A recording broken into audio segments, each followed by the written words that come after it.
사실 오늘 설교는 목회 철학적인 목적 설교입니다. 다시 말하면 설교하는 목적이 분명한 설교입니다. 결론부터 말씀드리죠. 저는 오늘 설교를 통해서 다음 세대를 신앙적으로 세우는 일이 왜 그렇게 중요한지에 대해서, 또 왜 교회가 다음 세대를 신앙적으로 세우는 일에 관심을 갖고 총력을 기울여야 하는지에 대해서 말씀드리려고 합니다.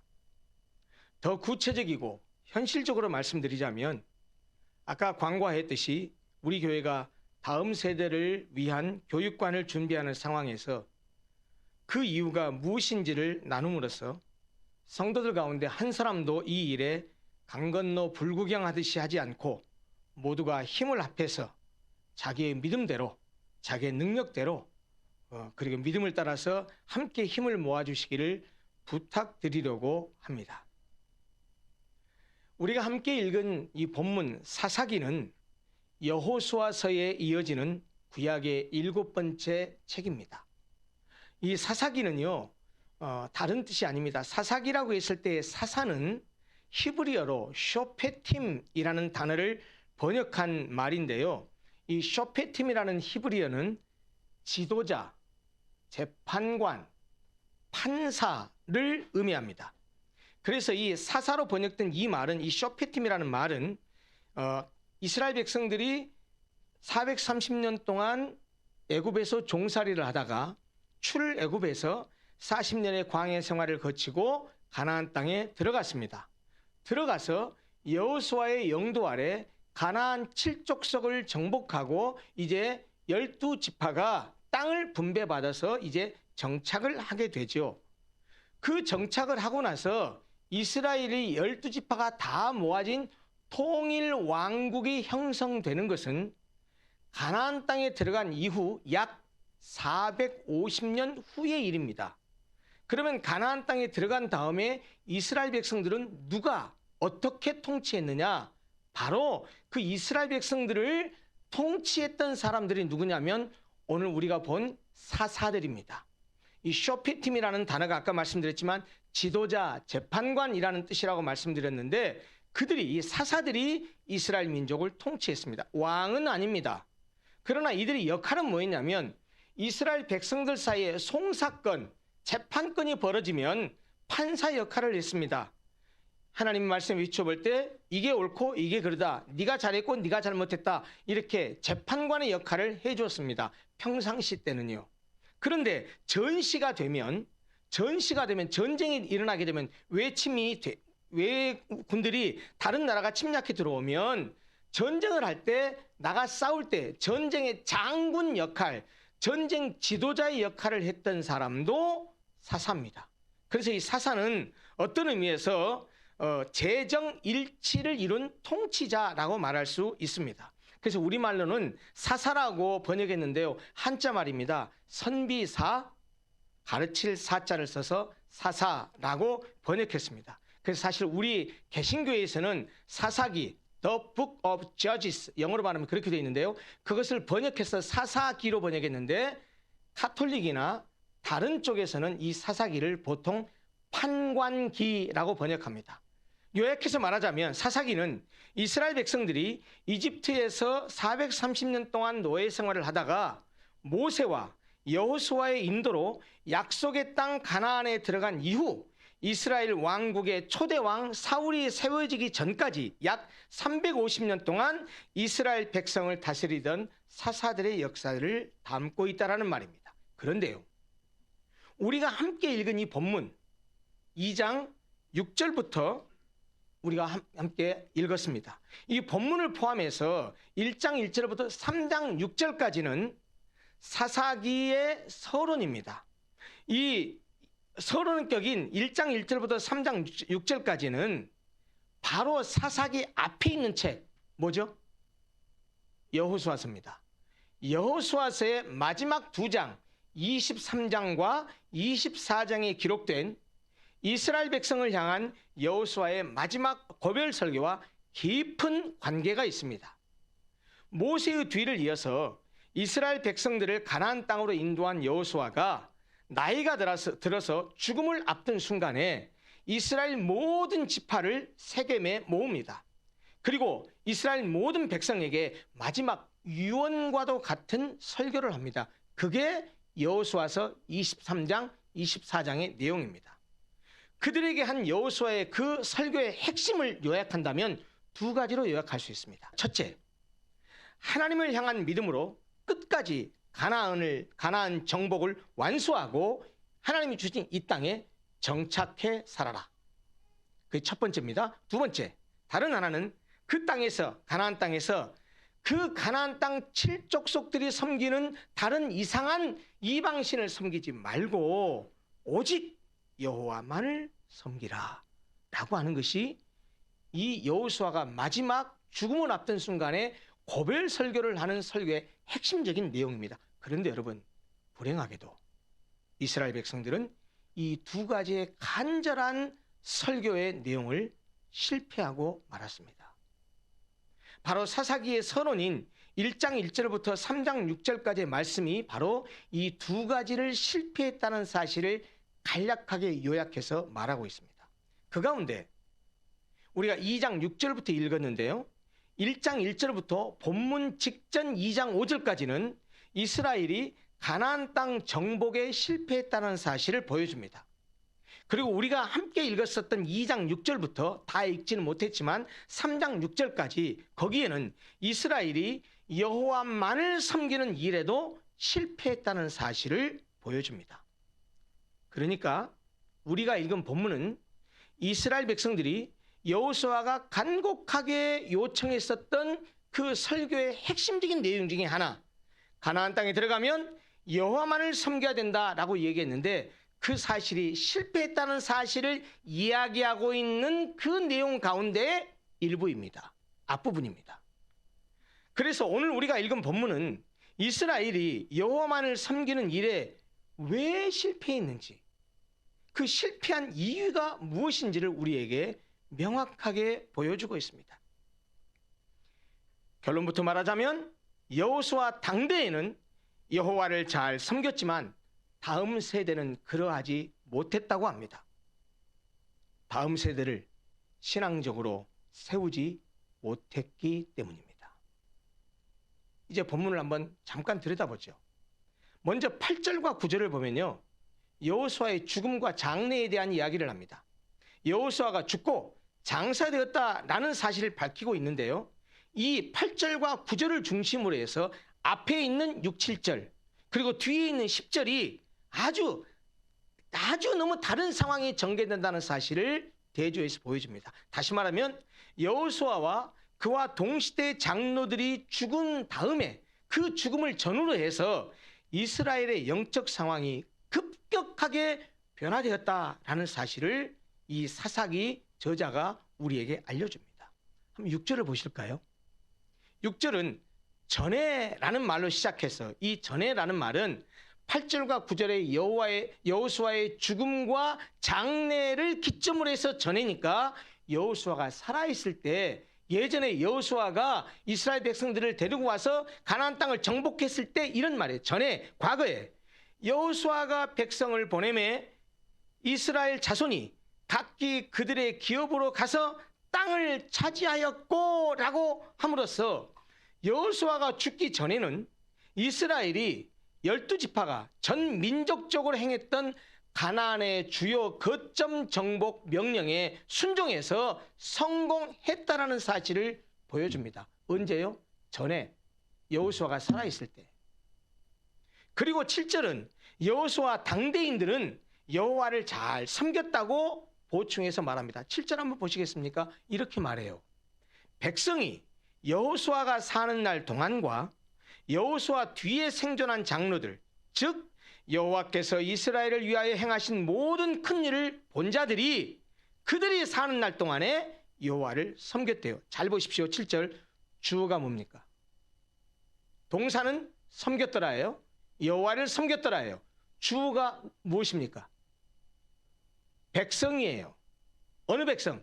이스라엘 백성이 여호와를 잘 섬겼대요. 어느 때 그랬대요? 동안에 그랬어요. 사는 날 동안에. 누가 사는 날 동안에? 여호수아가 사는 날 동안에, 또 누가 사는 날 동안에, 여호수아 뒤에 생존한 여호수아 당대 함께 출애굽했던 그 장로들이 사는 동안에, 다시 말하면 여호수아와 동시대의 인물들이 사는 동안에는 이스라엘 백성들이 여호와를 잘 섬겼다라고 말하고 있습니다.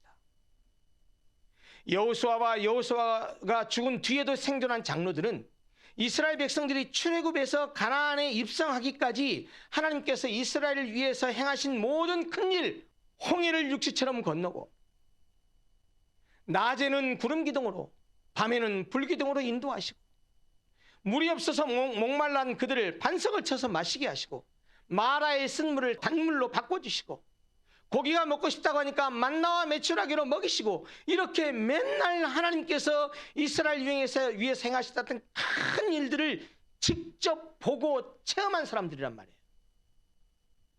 따라서 여호수아는 그가 사는 날 동안에, 그리고 여호수아가 죽은 후에도 살아있었던 장로들도 그들이 사는 날 동안에는 여호와를 잘 섬겼다고 말하고 있습니다. 그런데 8절과 9절, 여호수아가 죽고 장사되었다라고 하는 그 내용 뒤에 보세요. 10절을 보면 이렇게 말해요. 10절에 이렇게 말하죠. 그 세대의 사람도, 자 8절 9절은 여호수아가 죽고 장례됐다는 얘기를 하고, 그리고 10절이 뭐라고 말하냐, 그 세대의 사람도, 무슨 말이죠? 여호수아와 당대의 사람들도, 자 여호수아가 죽고 장례했다. 그런데 그 시대의 다른 사람들도 다 그 조상들에게로 돌아갔고 다 죽었다는 얘기예요. 여호수아만 죽은 게 아니고 여호수아 동시대 인물들도 다 죽었다는 거예요. 그러고 나서 이어지는 10절 말씀을 보십시오. 뭐라고 말해요? 이렇게 말해요. 그 후에 일어난 다른 세대는, 그 후에 죽고 난 다음에 일어난 다른 세대는 여호와를 알지 못하며 여호와께서 이스라엘을 위하여 행하신 일도 알지 못하였더라, 이렇게 말하고 있습니다. 여러분, 여기 주목할 단어가 있어요. 그 후에 일어난 다른 세대. 그 후에 일어난 다른 세대. 누구를 가리킵니까? 여호수아 당대의 사람들이 죽고 난 다음에 이어진 여호수아 다음 세대를 말합니다. 그런데요, 여호수아 세대의 사람들이 다 죽고 난 후에 다음 세대는 여호수아 세대와 다른 세대가 되었습니다.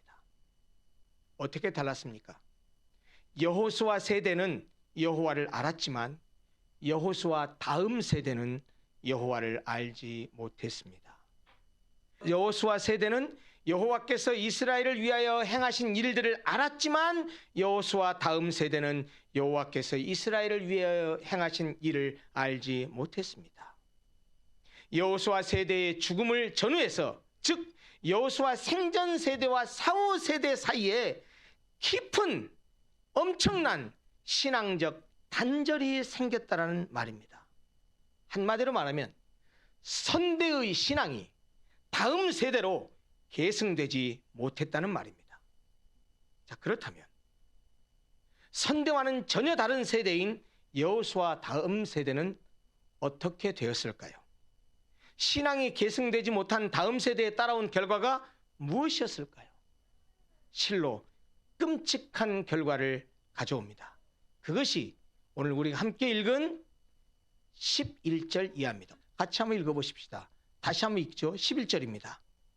이스라엘 자손이 여호와의 목전에 악을 행하여 바알들을 섬기며 애굽 땅에서 그들을 인도하여 내신 그들의 조상들의 하나님 여호와를 버리고 다른 신들, 곧 그들의 주위에 있는 백성의 신들을 따라 그들에게 절하여 여호와를 진노하시게 하였으되, 곧 그들이 여호와를 버리고 바알과 아스타롯을 섬겼으므로 여호와께서 이스라엘에게 진노하사 노략하는 자의 손에 넘겨주사 그들의 노략을 당하게 하시며 또 주위에 있는 모든 대적의 손에 팔아 넘기심에 그들이, 이스라엘 백성들이 다시는 대적을 당하지 못하였으며, 마지막 15절, 그들이, 이스라엘 백성들이, 다음 세대들이 어디로 가든지 여호와의 손이 그들에게 재앙을 내리시니 곧 여호와께서 말씀하신 것과 같고 여호와께서 그들에게 맹세하신 것과 같아서 그들의 괴로움이 심하였더라. 보통 구약을 연구하는 학자들이 사사시대를 특징적으로 표현할 때 어떻게 말하냐면요, 구약의 종교 암흑기다라고 묘사합니다. 이유가 뭐냐면요, 사사시대의 이스라엘 백성들은 하나님의 말씀에 불순종해서 악을 행함으로써 하나님의 진노를 받아서 그 죄에 대한 형벌로 하나님께서 이방 나라를 통해서 이스라엘 백성들을 침략하게 해서 풍전등화의 위기로 몰아갑니다. 그러면 그 가운데서 나라가 멸망하는 상황 앞에서, 목숨이 왔다 갔다 하는 상황 앞에서 그들이 회개하고 하나님께 부르짖습니다. 하나님 잘못했습니다. 용서해 주십시오. 살려주십시오. 그러면 하나님께서 구원의 은혜를 베푸십니다. 그때 보낸 사람들이 누구죠? 사사들이에요. 그 사사들을 보내서 이스라엘을 구원하게 합니다. 그런 의미에서 사실은 사사들은 예수 그리스도의 예표이기도 합니다. 그런데 이렇게 해서 그들을 구원의 은혜를 베풀어서 그 어려움 가운데 구원을 해주면, 그러면 이스라엘 백성들이 하나님 은혜에 감사해서 하나님을 더 잘 섬기고 하나님을 더 경배해야 되겠지만, 그 구원의 은혜를 잊어버리고 또다시 이 사이클을 반복합니다. 악행, 하나님의 진노, 하나님의 형벌, 백성들의 부르짖음, 하나님의 구원, 이런 사이클들이 또 반복돼요. 다시 말하면 이스라엘의 악행을 저지르면 하나님이 진노하셔서 그들을 형벌을 내리시고, 그 형벌을 앞에서 그들이 하나님 살려주세요 라고 부르짖으면 하나님께서 은혜를 베풀어서 그들을 구원해 줍니다. 그러면 해피엔딩으로 끝나서 그 이후로도 하나님을 잘 섬기면 얼마나 좋겠습니까? 이것을 계속해서 마치 사이클처럼 계속해서 다람쥐 쳇바퀴 돌듯이 반복해서 이스라엘 백성들이 그런 일들을 행했습니다. 그런데 사사시대가 이렇게 영적으로 어두운 시대가 된 이유는, 오죽했으면 학자들이 이 사사시대를 구약의 영적인 신앙적 암흑기라고 얘기했겠냐는 말이에요. 이렇게 반복되는 사이클 속에서 영적으로 어두운 시대가 된 이유는 한 가지입니다. 그 이전 선대의 믿음이 사사시대를 살아간 다음 세대로 계승되지 못했기 때문입니다. 사랑하는 성도 여러분, 하나님은요, 우리 자신에게, 우리 개개인에게는 우리가 좋은 믿음을 갖기를 원하십니다. 우리가 하나님을 잘 섬기기를 바라십니다. 그래서 하나님께서 약속하신 모든 복들을 우리가 받아 누리고 살아가기를 원하십니다. 여러분, 그렇기 때문에 우리는 하나님의 말씀을 따라서 우리의 신앙이 날마다 진보해서 좋은 신앙의 자리에 이르도록, 성숙한 신앙의 자리에 이르도록 노력해야 돼요.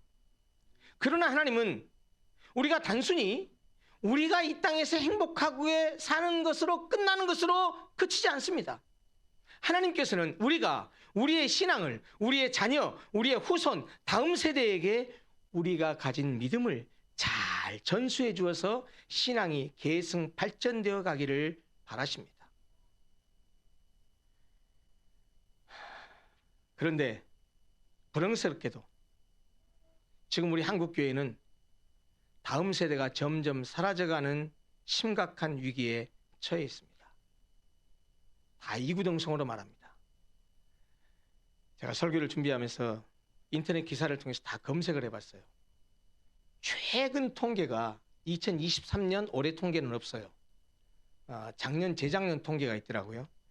우리 교단은 아닙니다. 대한예수교 장로회 통합 측의 경우 2010년 교회 학교 학생 수가, 전체 우리 한국에 있는 통합 측 교회의 교회 학교 학생 수가 2010년 이야기입니다.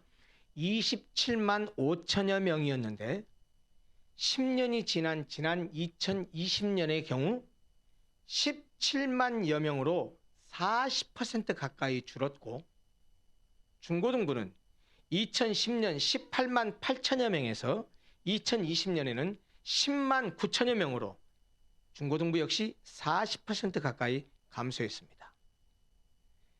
기독교 대한 감리회의 경우 20세 미만 교회 학교와 중고등부 학생 수를 모두 합해서 2021년에 27만 1천여 명이었는데 2019년에 17만 2천여 명으로 10만 명이나 줄었다고 합니다.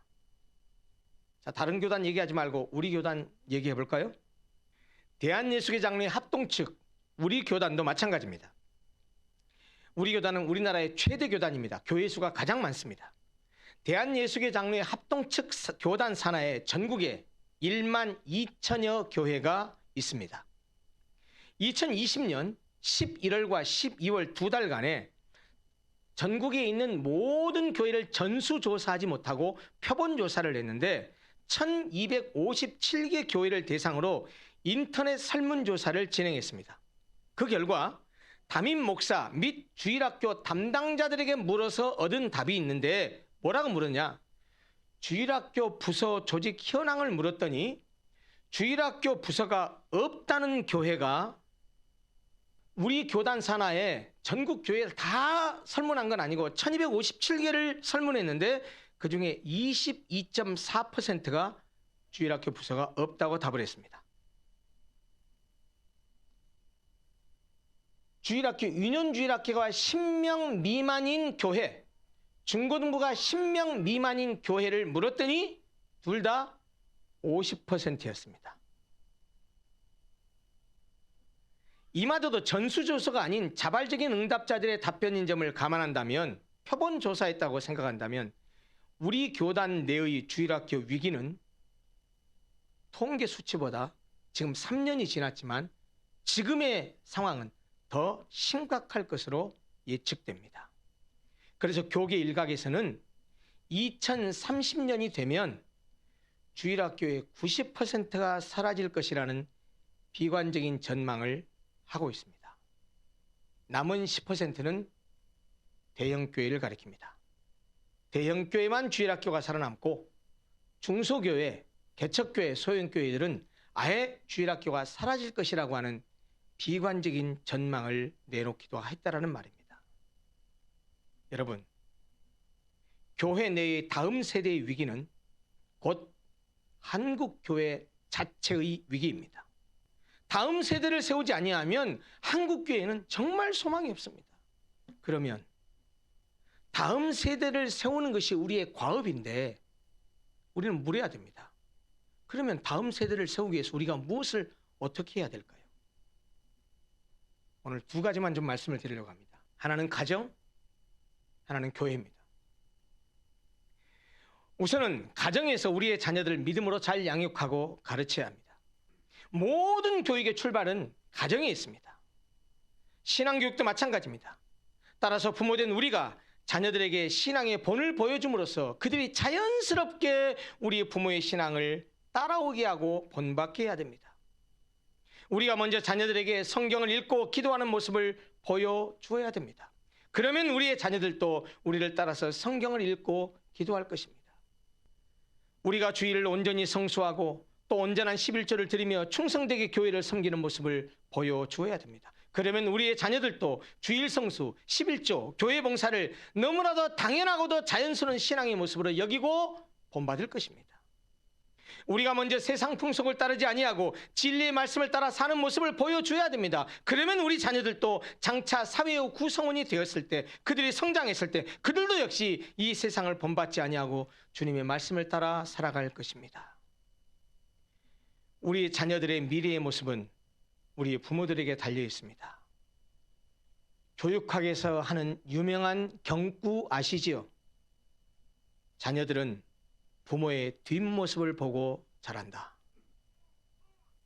우리 부모들의 일거수일투족이 우리 자녀들의 미래의 모습이라는 점을 인식하고 부모된 우리가 먼저 자녀들로부터 한 사람의 평범한 자연인으로서도 또 예수를 믿는 신앙인으로서도 우리 자녀들이 우리 부모들을 존경하고 본받을 수 있는 그런 믿음으로 우리가 살아야 한다라는 말입니다. 두 번째, 교회입니다. 다음 세대를 신앙적으로 세우는 일이 가정에서부터 출발해야 하지만 교회 역시 더더욱 다음 세대를 영적으로 세우는 일에 집중하고 총력을 기울여야 합니다. 하나님은 이스라엘 백성들에게 다음 세대에게 신앙의 유산을 잘 물려줘야 한다는 사실을 곳곳에서 명령해서 말씀하셨습니다.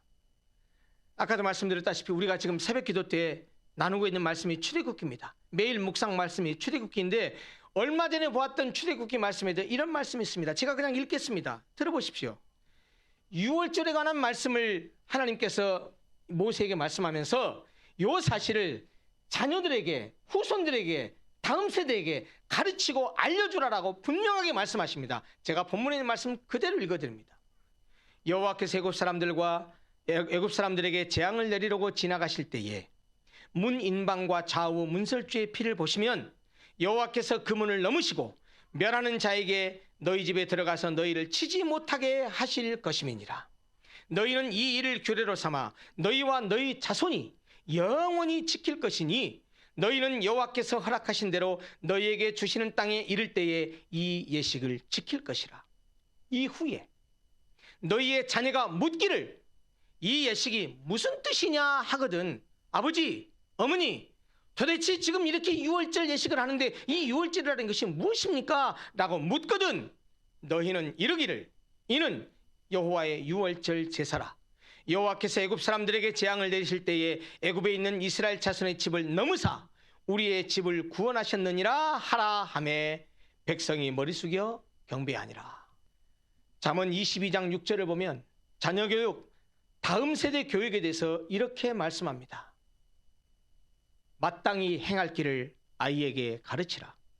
그리하면 늙어도 그것을 떠나지 아니하리라.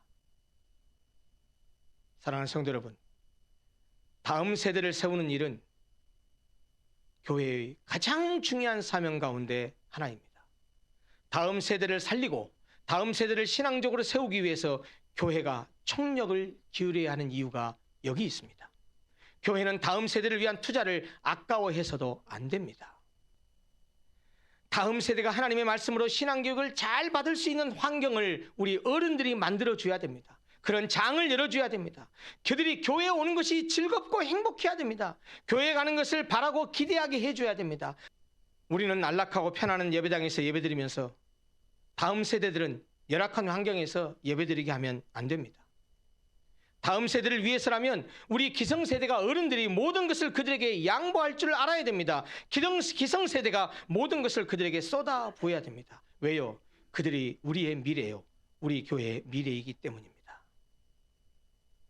다음 세대를 세우는 일에 실패하면 사사시대처럼 한국교회는 물론이고 우리 나라와 우리 사회의 내일은 희망이 없습니다. 그러기에 다음 세대를 세우는 일은 이 시대 우리에게 강력하게 요구되는 우리의 사명입니다. 사랑하는 성도 여러분, 다음 세대를 세우는 일에 모두 다 힘을 합했으면 좋겠습니다. 우리가 그 일에 관심을 갖고 교회가 그 일에 관심을 갖고 우리 자녀들에게 우리 다음 세대에게 관심을 가졌으면 좋겠습니다. 우리 교회 청년들, 주일학교 어린이들 많지 않습니다. 그러나 고무적이고 희망적인 사실은 새로 오는 교인들이, 새로 와서 한 가족이 되는 교인들이 다 자녀들이 있어요. 오늘 또 한 식구가 된 우리 형제님에도 지금 6개월밖에 안 된 쌍둥이지만 그런 자녀가 있어요. 또 30대, 40대 교인들은 자녀가 있을 수밖에 없어요. 그 자녀들이 정말 우리 교회에 오면 우리 교회에서 신앙적으로 잘 훈련받고 영적으로 잘 자라서 정말 하나님의 귀한 사람으로 자랄 수 있겠구나. 교회가 그렇게 관심을 가지고 애정을 쏟고 그렇게 하는구나 라고 하는 것을 우리가 보여야 할 것이고 우리의 모든 노력과 힘을 거기에 집중할 수 있었으면 좋겠습니다. 이 일에 우리 모든 성도들이 동참하고 힘을 합하게 되는 귀한 성도들이 되시기를 간절히 소원합니다. 기도하겠습니다.